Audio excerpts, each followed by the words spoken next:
What's up? Kung merong concern, no? Kapag ka mag-OMAD daw sila o magpapakain sila ng mga aso nila ng 1 time a day na lang, hindi 3 times a day. Ang concern ng marami, or may mga ilan, no? May mga 2 o 3 commenters sa Facebook post natin about OMAD na hindi ba daw magkakaroon ng hypoglycemia yung aso niya kung papakainin na lang ng 1 time a day imbes na multiple times a day. So, ang sagot dyan is maaaring magkaroon ng hypoglycemia kung meron diabetes yung aso niya, kung sobrang, alam niyo yun, dependent na sa simple sugars and sa sugars in general, yung aso nila, kapag hindi mo pinakain 3 times a day, ay wala na siyang ibang pathway na gagawin. Kasi ganito ang normal pathway dyan, no? Kapag hindi ka kumain, kahit sa tao to, no? Pag hindi ka kumain sa oras ng pagkain mo, sanay yung katawan mo doon, sanay ka mag-heavy breakfast, tapos 1 time hindi ka mag-heavy breakfast, magkakaroon talaga ng hypoglycemia, bababa yung glucose level sa dugo mo. Pero, anong gagawin naman ng katawan mo kung normal ka? Gagawin niya, kukuha siya ng ibang sources of glucose para mapakain yung mga cells mo sa buong katawan mo. Kasi kailangan yun glucose sa katawan. Ngayon, ano ang pagkukunan niya? Number 1 source na nakatago, no, bukod doon sa blood glucose, is yung glycogen sa mga muscles and sa liver. Yung katawan natin, katawan ng mga aso nating normal, ay magpo-produce ng glucose sa sarili niya from the reserves sa mga muscles and sa liver. So it's nothing to worry about kung magkaroon man ng hypoglycemia, merong mga pathways na gagawin ng katawan ng tao kahit sa aso. Now, kung maubos na yung blood glucose from food, nakakuha ng food, or naubos na rin yung blood glucose na nakukuha from the glycogen, no, from the liver and the muscles ka, naubos na. Halimbawa talagang nagpa-fasting ka o nagpa-fasting yung aso mo. Nangyayari yan sa mga tao after 16 to 18 hours. Na-deplete mo na lahat ng blood glucose mo from the food that you ate, and na-deplete mo na rin yung glycogen mo from the muscles and the liver. Now, your body will start to eat yung fat cells. Kaya, sa tao, no, kapag ka nagpa-fasting ka, nag-intermittent fasting ka, hanggat hindi lumalampas yung 16 hours ng fasting, hindi ka pa nagbaburn ng fats niyan. The only time na magbaburn ka na ng fats after you eat 1 meal is after 16 to 18 hours.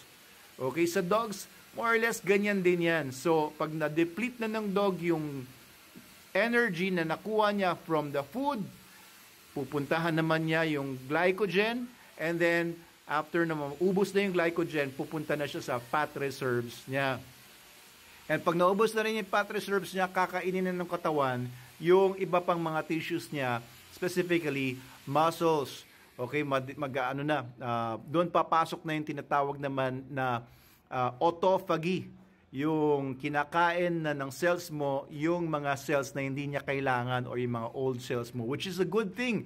Kapag ka nagpa-fasting ka, nagre-renew yung katawan mo, pinapatay na niya yung mga old cells mo, at binibigay na niya as energy sa buong katawan mo, pati yung mga nutrients from the old cells.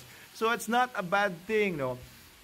Pagka mag-fasting tayo sa mga dogs natin, it's actually good. Puwera na lang, no, kapag may problema talaga yung aso mo. For example, your dog is diabetic or undergoing certain medications, baka kailangan nyo munang mag-consult sa veterinary ninyo kung hindi talaga uubra sa kanya yung 1 meal a day dahil merong mini-maintain yung aso mo or yung vet mo para gumaling yung aso mo dahil meron siyang kondisyon o karamdaman. So yung hypoglycemia, it's not bad, no? Yung severe hypoglycemia na untreated, yan ang bad na. Kasi pagka sanay ka o sanay ang aso mo na kumakain ng mga foods na mataas ang glycemic index, kagaya ng mga starch. So, halimbawa, sanay yung aso mo kumain ng mga dog foods na mga mumurahin or kahit na mamahalin, pero sobrang dami naman yung mga cereals niya. I'm not going to mention any brands, pero you're probably using these brands, no? Mataas ang Australian cereals or corn or mga American Royal corn, whatever, kung ano mga ano yan, wheats, and iba pa.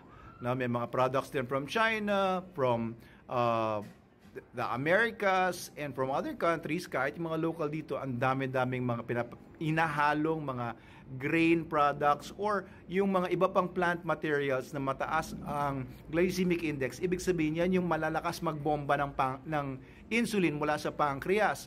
Ngayon, kapag ma-deplete na yun, sanay yung aso na ganun, sa taas ng levels ng insulin niya palagi, tapos biglang magpa-fasting siya, maninibago talaga yung aso. Kahit sa tao, kung sanay ka kumain ng mga sugary foods, sanay ka kumain ng rice, ng pasta, sanay ka kumain ng mga breads, etc., yung mga matataas sa carbohydrates, tapos hindi ka kumain, biglang magdidip talaga yung yung blood glucose levels mo. Magpapanik yung katawan mo kung hindi sanay yung katawan mo sa process ng mas magagandang mga foods kagaya ng mga proteins and fatty foods na yung good fats and yung yung mga vegetables, yung fibers. So it's a very real concern para doon sa mga unhealthy dogs being fed unhealthy diets. So it's not a big concern kapag pinapakain mo sa mga aso mo ay SDN, the best dog food in the multiverse, kasi ang SDN, mababa yung glycemic index niya kasi mostly protein nga siya, mostly animal material siya. So hindi problema ng mga asong pinapakain ng SDN yung hypoglycemia kahit na 1 meal a day lang sila pinapakain.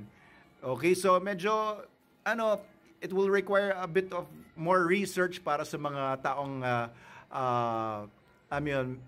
medyo very particular doon sa mga processes na nangyayari sa katawan ng aso nila. Pero it's really good, no? Kapag 1 meal a day, kaya naman sa mga research, dogs fed once a day versus dogs fed multiple times a day. Yung dogs na 1 meal a day lang ay mas mahaba ang buhay nila, mas matalino sila, at mas healthy sila kaysa doon sa mga pinapakain multiple times a day. Pero dapat matalinong nutrition. No? SDN, sabi nga nung isang nag-comment sa atin, scientific dog nutrition po kasi ito. Hindi to basta dog food. We're applying science here. We're applying good nutrition, scientific approach. Kaya hindi po to basta-basta na, kawawa naman yung aso, gutom yung aso ko. No. Let's talk about science. Let's be intelligent for once. No? Let's shun yung mga marketing strategies ng mga nagbebenta ng mga dog food na mga low quality para makibenta ng dog food na low quality. Sasabihin nila ngayon ng mga dogs ay omnivores. Kaya tignan mo sa encyclopedias, sa dictionaries, National Geographic, at iba pang mga scientific literature, ang dogs talaga and wolves are carnivores po yan. Hindi sila omnivores. They do not need carbohydrates, they do not need plant materials. Pero syempre, para makabenta sila ng mga dog food nila na low quality, na puro plant material, puro grains, sabihin nila ngayon na dogs ay omnivores. Tingnan nyo yung ngipin. Carnivorous teeth yan. Tingnan nyo yung digestive tract niya. Dogs do not need plant materials. They can live with only animal materials and they will do much better. That's the fact.